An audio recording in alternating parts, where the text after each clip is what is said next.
नमस्कार मित्रों, आप सभी का स्वागत है। राजस्थान के इतिहास एवं कला संस्कृति की महत्वपूर्ण पुस्तक कक्षा 10 की आज की क्लास में, जिसमें हम लोग बात करेंगे मारवाड़ का राठौड़ वंश और इस वंश के कुछ प्रतापी शासक जिनका नाम आता है, उन सब विषयों पर हम लोग चर्चा करने वाले हैं मेरे मित्रों। तो चलिए बिना किसी देरी के आज की क्लास की हम लोग शुरुआत कर देते हैं और आप लोगों को जो इम्पोर्टेंट बातें हैं उनको ज़रूर ध्यान में रखना है।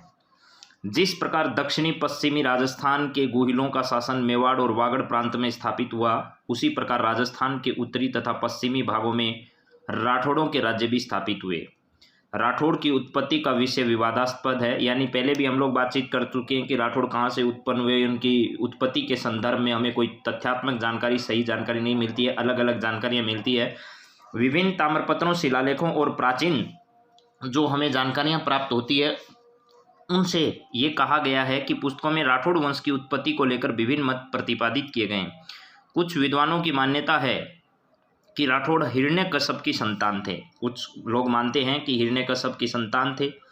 जोधपुर राज्य की ख्याति में इन्हें राजा विश्वुतमान के पुत्र राजा बृहद्बल से पैदा होना लिखा गया है।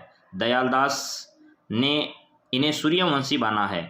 इन्हें ब्राह्मण मल्ल राव संतान बताया गया है। नैनसी ने मारवाड़ के राठौड़ों को कन्नौज से आने वाली शाखा बताया है। तो नैनसी वाला कथन जरूर ध्यान रखना, इन्हें कन्नौज से आने वाले बताए हैं। और कर्नल टोट भी महत्वपूर्ण है। राठौड़ों की वंशावलियों के आधार पर इन्हें सूर्यवंशी माना है, यानी सूर्यवंशी मानने वाले लोगों में जो हैं वो दयालदास हैं और कर्नल टोट जो हैं वो इन्हें सूर्यवंशी मानते हैं। इस प्रकार राठौड़ों की उत्पत्ति संबंधी मत एक राय नहीं है, किंतु सभी विद्वान इन्हें दक्षिणी भारत के राष्ट्रकूटों से अवश्य संबंधित मानते हैं। इनमें जोधपुर और बीकानेर के राठौड़ अत्यधिक प्रसिद्ध हैं। जोधपुर और बीकानेर के राठौड़ों से ही परीक्षा में सवाल आता है, इससे इतर सवाल भी नहीं आता है। जोधपुर के राठौड़ों का मूल पुरुष जो है उसे सिया, यानी जोधपुर के जो राठौड़ हैं उनका मूल पुरुष किसको माना जाता है, तो सिया को माना जाता है। ये इंपॉर्टेंट सवाल है, यानी सिया जो है वो राठौड़ जो है उनका क्या है, मूल पुरुष या आदि पुरुष जिसको अपन कहते हैं उसे सिया को मानते हैं। जोधपुर के राठौड़ों का मूल पुरुष कौन है, तो जोधपुर के राठौड़ों का मूल पुरुष सिया है और यही जो है वो आदि पुरुष के नाम से भी जाना जाता है। इसके अलावा कन्नौज के गहड़वाल वंश का जयचंद गहड़वाल जो है उसको माना जाता है, ठीक है, जिसे गहड़वाल वंश का वंशज माना जाता है। यानी राव सिया जो है वो कन्नौज के गहड़वाल वंश, जयचंद गहड़वाल का नाम आप बहुत अच्छे से सुनेंगे आगे भी। सिया केवल मारवाड़ के एक छोटे से भाग पाली के उत्तर पश्चिम में अपना राज्य स्थापित करने में सफल हो पाया था। इसके बाद इतना व्यापक कैसे हुआ, धीरे धीरे इस प्रकार के कौन से शासक आए जिनकी वजह से ये इतना बड़ा साम्राज्य खड़ा हुआ, उसके बारे में देखिए। सिया ने मारवाड़ में राठौड़ राज्य की स्थापना तो कर दी मगर इसे व्यवस्थित नहीं कर पाया। अब आए आगे राव चूड़ा। तो यहाँ पर देखिए चूड़ा एक पहले भी आया है, लेकिन ये राव चूड़ा है मेरे मित्रों। अपने साहस व कूटनीति से राव चूड़ा ने मंडोर पर अधिकार कर लिया। इसने मंडोर को राठौड़ों की राजधानी बनाया। तो मंडोर की राजधानी बनाने वाला राठौड़ कौन था, राव चूड़ा था। मंडोर पर अधिकार के बाद इसने आसपास के क्षेत्रों खाटू, डीडवाना, सांबर, अजमेर, नाडोल आदि पर भी अधिकार कर दिया। पुंगल के भाटियों द्वारा यह धोखे से 1423 में मारा गया। अपनी पत्नी चांद कंवर ने चांद बावड़ी का निर्माण जोधपुर में करवाया। यह सवाल बड़ा इंपॉर्टेंट है और आप अक्सर परीक्षाओं में इस सवाल को देखते होंगे। चांद बावड़ी का निर्माण किसने करवाया था, तो चूड़ा की पत्नी जो चांद कंवर है उसने जोधपुर में चांद बावड़ी का निर्माण करवाया। कई परीक्षाओं में तो सीधा सवाल आता है चांद बावड़ी कहाँ स्थित है, तो जोधपुर में। निर्माण किसने करवाया, तो राव चूड़ा की जो पत्नी है चांद कंवर, उसने इसका निर्माण करवाया था। इसके बाद अगला सवाल है राव रणमल से संबंधित। राव रणमल वही है जिसने अपनी बहन हंसाबाई का विवाह लाखा के साथ कर दिया था। हमारी बातचीत पहली क्लास में भी हुई है। रणमल अपने छोटे भाई कान्हा को मारवाड़ का शासक बनाए जाने से नाराज होकर मेवाड़ चला गया और अपनी बहन हंसाबाई का विवाह राणा लाखा से कर दिया। यह विवाह रणमल ने इसी शर्त पर किया था कि हंसाबाई का पुत्री लाखा का उत्तराधिकारी होगा। अपने भांजे मोकल के मेवाड़ महाराणा बनने पर मारवाड़ प्रशासन में रणमल का प्रभाव बढ़ गया। रणमल की 1438 में उनकी प्रेमिका भारमली के सहयोग से मेवाड़ी सामंतों के द्वारा क्या करवा दी गई, उसकी हत्या करवा दी गई थी। तो ज़्यादा दिन तक रणमल भी नहीं कर पाया। तो ये बात आपको ध्यान रखनी है मेरे मित्रों कि रणमल जो है वो वही है जिसने लाखा के साथ अपनी बहन हंसाबाई का क्या करवाया था, विवाह करवाया था। चलिए इसके बाद आता है जोधा, जो कि एक महत्वपूर्ण शासक है जोधपुर के मारवाड़ शासकों में। मारवाड़ के जोधपुर में जो शासक हुए हैं उनमें जोधा का स्थान महत्वपूर्ण है। 1438 से लेकर 1489 तक इनका कार्यकाल माना जाता है। राव जोधा मारवाड़ के राव रणमल का पुत्र था। 1438 में चित्तौड़ में रणमल की हत्या होने के बाद उसने जंगलों में रहकर अपनी शक्ति को संगठित किया। 1453 में वह मंडोर जीतने में सफल रहा। उसने मेवाड़ से सुलह करने के लिए अपनी पुत्री का विवाह मेवाड़ी राजकुमार रायमल से कर दिया। यानी रायमल जो है वो मेवाड़ी सेना में था, उसके साथ अपनी पुत्री का इन्होंने विवाह कर दिया जोधा ने। 1459 में जोधपुर नगर की स्थापना किसने की थी? जोधा ने की थी। ये सवाल इंपॉर्टेंट है। 1459 यानी 1459 बोलते हैं मारवाड़ में इसे, लेकिन आपको ध्यान रखना है 1459 में किसके द्वारा जोधपुर की स्थापना की गई थी? तो 1459 में मारवाड़ यानी जोधपुर की स्थापना जो है वो जोधा के द्वारा की गई थी। और जोधा ने क्या किया था? जोधपुर बसाया था। सीधी सी बात ये, मारवाड़ का मतलब ये नहीं है। जोधपुर की स्थापना किसने की? 1459 में जोधपुर की स्थापना जो है वो जोधा ने की और इसे अपनी राजधानी बनाया। और राव जोधा ने ही इस राजधानी में चिड़िया टूक की पहाड़ी पर एक वर्तमान का भव्य जो दुर्ग है उसका निर्माण करवाया, जिसे मेहरानगढ़ के नाम से हम लोग क्या करते हैं जानते हैं। तो मेहरानगढ़ दुर्ग का निर्माण भी किसने करवाया था? मेहरानगढ़ जो दुर्ग है उसका निर्माण भी जोधा ने करवाया था।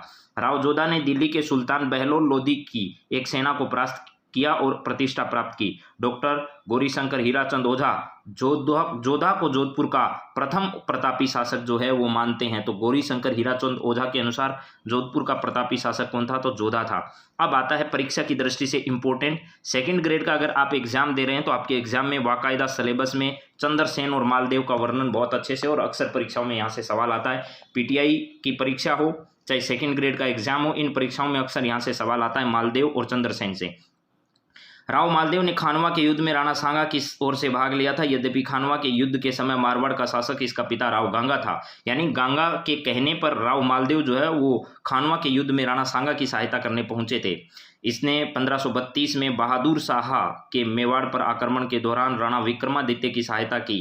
1536 ईस्वी में राव मालदेव ने जैसलमेर के राव लूणकरण की पुत्री उमादे से विवाह किया। वही उमादे जिसे रूठी रानी के नाम से जानते हैं। ये उमादे जो है वो रूट कर कहाँ चली गई थी मेरे मित्रों? ये उमादे रूट कर अजमेर चली गई थी। उमादे जो है वो किसकी पत्नी थी? ये भी परीक्षा में सवाल आ चुका है कई बार। तो मालदेव की पत्नी थी। और जो कारण क्या था रूठने का वो जरा सुन लीजिएगा। पुत्री उमादे से विवाह किया जो इतिहास में रूठी रानी के नाम से प्रसिद्ध हुई। इस घटना का कारण यह था कि मालदेव का ससुर उमादे का पिता राव लूणकरण जो था वो मालदेव की हत्या करना चाहता था। इसकी सूचना जो है वो सास ने मालदेव को भिजवा दी। इस घटना के बाद मालदेव और उमादे के संबंध आपस में बिगड़ गए और रूट कर अजमेर के तारागढ़ में चली गई। इतिहास में रूठी रानी के नाम से प्रसिद्ध हुई। मालदेव ने मेड़ता के वीरमदेव और बीकानेर के राव जेतसिंह पर आक्रमण कर 1542 ईस्वी में उनके राज्यों पर अधिकार कर लिया। वीरमदेव राव जेतसिंह शेरशाह की शरण में चले गए। 1539 और 1540 ईस्वी में शेरशाह के हाथों पराजित होकर हुमायूं दर की ठोकरे खा रहा था या भटक रहा था। तो मालदेव ने हुमायूं को सहायता संदेश भेजा, क्योंकि मालदेव जानता था कि हुमायूं की पूर्ण पराजय के पश्चात शेरशाह का अगला शिकार खुद मालदेव ही होगा। 1543 से 44 में मालदेव को शेरशाह सूरी के आक्रमण का सामना करना पड़ा। शेरशाह की धूर्तता से मालदेव और उसके सेनापतियों के बीच अविश्वास उत्पन्न कर दिया, जिससे मालदेव ने मैदान छोड़ दिया।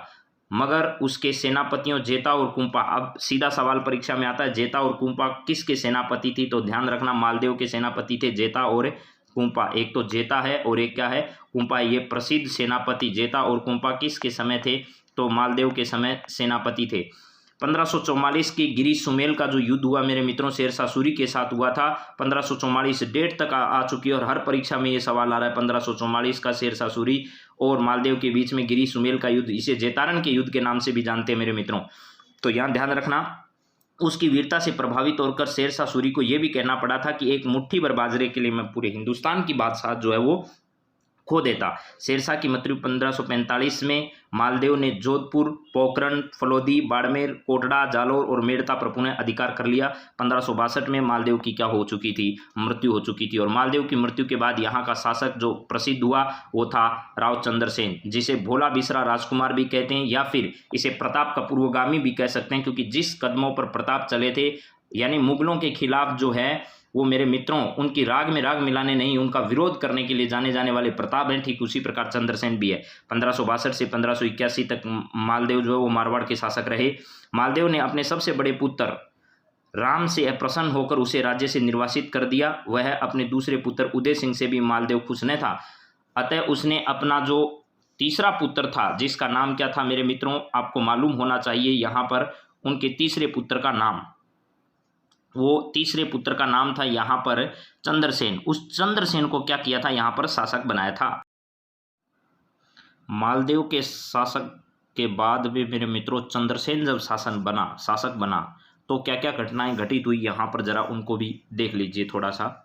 मालदेव के समय में जब मालदेव को उत्तराधिकारी बनाया तो उसके बाद मालदेव की मृत्यु हो गई। मालदेव के बाद में उसका बेटा चंद्रसेन जो है वो उत्तराधिकारी बना। अंततः चंद्रसेन मालदेव का उत्तराधिकारी बना, जो उसका तीसरा पुत्र था। चंद्रसेन को अपने दो बड़े भाइयों राम और उदय सिंह के विरोध का सामना करना पड़ा। 1564 ईस्वी में राम सहायता लेने के लिए अकबर की शरण में चला गया। अकबर ने हुसैन कुली खां के नेतृत्व में एक सेना भेजकर जोधपुर का अधिकार 1564 में कर लिया, यानी जोधपुर पर अधिकार हो गया। हुसैन कुली खां के नेतृत्व में वहां पर अभियान भेजा, और वो भी किसके कहने पर, राम के कहने पर। 1570 में अकबर के नागौर दरबार के दौरान चंद्रसेन भी जोधपुर प्राप्ति की आशा से नागौर दरबार में पहुंचा था, मगर अकबर का उसके भाइयों द्वारा राम और उदय सिंह की ओर झुकाव देखकर उसने नागौर छोड़ दिया, संघर्ष का रास्ता चुना, यानी नागौर दरबार वहां से निकल गए और उसके बाद संघर्ष का रास्ता चुना। अकबर ने बीकानेर के राज सिंह को जोधपुर का उत्तराधिकारी नियुक्त कर दिया या अधिकारी नियुक्त कर दिया। चंद्रसेन को मारवाड़ से सहायता मिलने या इस मार्ग से गुजरात में हानि पहुंचाने की संभावना को समाप्त कर दिया, यानी चंद्रसेन को मारवाड़ से सहायता मिलने तो कोई उम्मीद नहीं रही, और इस मार्ग से गुजरात को जो हानि पहुंचाई जा सकती थी वो संभावनाएं भी सारी क्या हो गई, समाप्त हो गई। इसके बाद 1565 में जोधपुर को छोड़ने के बाद क्या क्या हुआ जरा देखिएगा। 1564 में जोधपुर छोड़ने के बाद चंद्रसेन ने कुछ समय तो भादरा जून में रहकर मुगलों की फौज का मुकाबला किया, परंतु जब मुगल सेना ने उसे चारों ओर से घेर लिया तो वहां से हटकर उसने सिवाना में अपना मोर्चा बनाया। सिवाना का गढ़ और पहाड़ी भाग दुर्गम थे। वहां जब चंद्रसेन का पता न लगा तो मुगल अधिकारियों ने समर्थकों ने जो है वो ये अभियान समाप्त करने का प्रयत्न किया। रावल, सुखराज, सूजा तथा देवीदास चंद्रसेन के साथी थे। मुगल सेनाओं ने इन्हें भी जगह जगह खूब खदेड़ा। इसके बाद चंद्रसेन के विरुद्ध सिवाना में मुगल शक्ति लगा दी गई, जिसे तंग आकर वह रामपुरा के पहाड़ों में चला गया। यह जानकर कि मुगलों की छोटी सेना के लिए इतने विस्तृत पहाड़ी प्रदेश को घेरना कठिन था, बादशाह ने सेना में वृद्धि कर दी। फिर भी चंद्रसेन हाथ न आ सका। सिवाना से निकलकर चंद्रसेन पीपलोद और वहां से कानुजा के पहाड़ों में चला गया। आसपास लूट खसोट आरंभ कर दी। इस नीति से मारवाड़ में लोग अप्रसन्न हो गए। ऐसी स्थिति में उसने मारवाड़ छोड़कर सिरोही और फिर डूंगरपुर बांसवाड़ा में शरण लेनी पड़ी। फिर भी मुगल सेना ने उसका पीछा नहीं छोड़ा। इस प्रकार निरंतर मुगलों से चंद्रसेन संघर्ष करता रहा। 1581 में अपनी मृत्यु तक इसे जारी रखा। विश्वनाथ रेऊ ने चंद्रसेन की तुलना महाराणा प्रताप से की है। विश्वनाथ रेऊ का ये कथन आपको बहुत अच्छे से याद रखना है। किसने तुलना की है? मारवाड़ के जो चंद्रसेन है इसकी तुलना महाराणा प्रताप से किसने की है? विश्वनाथ रेऊ ने इनकी तुलना किससे की है? महाराणा प्रताप से की है। तो यहाँ पर आपको विश्वनाथ रेऊ का नाम ध्यान रखना है, जिसे उसी के समान मुगल शक्ति का सामना करना पड़ा और पहाड़ों में भटकने के बाद भी मुगलों की अधीनता स्वीकार नहीं की। इसी कारण चंद्रसेन को मारवाड़ का प्रताप भी कहा जाता है। तो आप ध्यान रखना, मारवाड़ का प्रताप किसे कहा जाता है? तो चंद्रसेन को कहा जाता है। चंद्रसेन भी मारवाड़ के प्रताप के रूप में जाने जाते हैं, क्योंकि जिस प्रकार प्रताप ने मेवाड़ में मुगलों से लोहा लिया, ठीक उसी प्रकार जो है वो हमेशा उनको छकाते रहे मुगलों को। इसके बाद शासक बने मोटा राजा उदय सिंह। 1583 से लेकर के 1595 तक का इनका कार्यकाल बताया जाता है, लेकिन 1581 से 1583 के मध्य मारवाड़ खालसा सीधे केंद्र के अधीन था। 1583 में अकबर ने उदय सिंह को मुगल अधीनता में जोधपुर का शासक नियुक्त कर दिया। चंद्रसेन का भाई था मोटा राजा उदय सिंह। उदय सिंह ने 1587 में अपनी पुत्री जोधाबाई, जिसे जगत गुसाई के नाम से जानते हैं, उसका विवाह जहांगीर से कर दिया। यानी खुरम जो है, खुरम यानी शाहजहाँ, जहांगीर यानी सलीम की जो पत्नी थी, कौन सी? जगत गुसाई, जो जोधाबाई के नाम से जानी जाती है, उसी का बेटा था। और इस विवाह के अवसर पर उदय सिंह को 1000 का मनसबदार भी क्या किया गया था? मनाया गया था। यानी जोधपुर के मोटा राजा उदय सिंह की बेटी का विवाह किसके साथ हुआ था? जहांगीर के साथ हुआ था, यानी सलीम के साथ हुआ था, और इसी से खुरम यानी शाहजहाँ उत्पन्न हुए थे। ये बात भी आपको ध्यान रखनी है मेरे मित्रों। इसके बाद आता है मारवाड़ के महाराजा जसवंत सिंह फर्स्ट। मारवाड़ के महाराजा जसवंत सिंह फर्स्ट के बारे में कौन कौन सी इंपॉर्टेंट बातें हैं जरा वो भी सुनिएगा। जसवंत सिंह का जन्म 1626 में बुरहानपुर में हुआ। अपने पिता गज सिंह के स्वर्गवास के समय जसवंत सिंह अपने विवाह हेतु बूंदी में था। गज सिंह की मृत्यु का समाचार प्राप्त होते ही बादशाह शाहजहां के द्वारा उसे आगरा पहुंचने का निमंत्रण मिला। वहां पहुंचने पर शाही तौर से उसे टीका दिया गया और खिल्लत और जड़ाऊ जमधर आदि वस्तुओं से सम्मानित किया गया। इसी अवसर पर उसे राजा का खिताब तथा 4000 का जात और सवार का मनसब प्रदान किया गया। चूंकि उसकी आयु उस समय 11 वर्ष की थी, बादशाह ने आशोप ठाकुर राज सिंह कुंपावत को 1000 जात और 4000 सवार का मनसब देकर जोधपुर राज्य का मंत्री बनाया। यानी जसवंत सिंह फर्स्ट के समय आशोप के ठाकुर जो राज सिंह कुंपावत थे उनको वहां मंत्री बनाया गया था।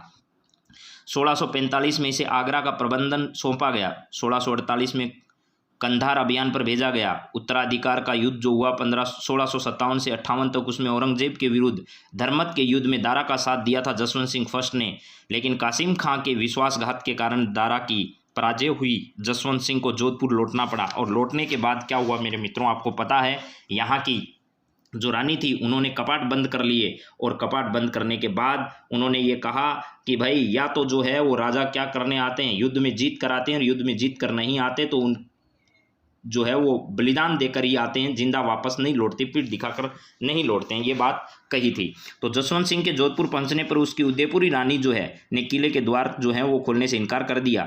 कहलावा भेजा कि राजपूत या तो युद्ध में विजयी होकर लौटते हैं या वहां मर मिटते हैं, महाराजा पराजय के बाद नहीं लौट सकते, यह कहकर वह सती होने की तैयारी करने लगी। अंत में रानी की माँ के समझाने पर वह जसवंत सिंह द्वारा पराजय का बदला लेने का वचन देने पर दुर्ग के द्वार खोले गए। इस कथा की सत्यता पर संदेह किया जाता है, किंतु इस कथा को श्यामल दास ने मान्यता दी है। 5 जनवरी 1659 को खजुआ के मैदान में औरंगजेब और जसवंत सिंह के आपसी अविश्वास के कारण वह शाही डेरे का लूट कर जोधपुर रवाना हो गए। यानी शाही डेरे को लूट लिया बाद में जसवंत सिंह जी ने और जोधपुर रवाना हो गए। बाद में जयसिंह की मध्यस्थता से जसवंत सिंह और मुगल सम्राट औरंगजेब के बीच में जो मनमुटाव था उसको कम किया गया और इसके बाद 1659 में उसे गुजरात का सूबेदार बनाया गया।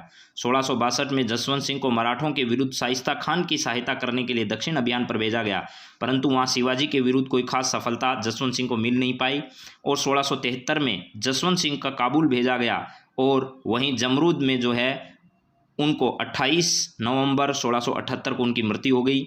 जसवंत सिंह विद्वानों के आश्रयदाता भी थे और इनके समय में विद्वानों में सूरत मिश्र थे, नरहरिदास, नवीन कवि, बनारसीदास आदि प्रमुख थे। मुनोत नैनसी उनका मंत्री था, ये बहुत इंपॉर्टेंट है। मुनोत नैनसी किसके शासनकाल में था या किससे संबंधित है, तो मारवाड़ से संबंधित है। नैनसी ने नैनसिरी ख्यात व मारवाड़रा परगनारी विगत नामक ग्रंथों की यहाँ पर क्या की थी, रचना की थी। तो ये 2 लाइनें यहाँ वाली जो है वो बहुत ज़्यादा इंपॉर्टेंट है, आपको इन पंक्तियों पर बहुत ज़्यादा क्या करना है, गौर करना मेरे मित्रों। नैनसी जो है वो मारवाड़ से संबंधित है और नैनसिरी ख्यात और मारवाड़ परगनारी विगत जो है इन ग्रंथों की इन्होंने क्या की थी, रचना की थी। तो मेरे मित्रों मारवाड़ में जोधपुर के जो मारवाड़ राठौड़ शासक हैं वो आपके कंप्लीट होते हैं। अब बात करेंगे हम बीकानेर के राठौड़ वंश से संबंधित।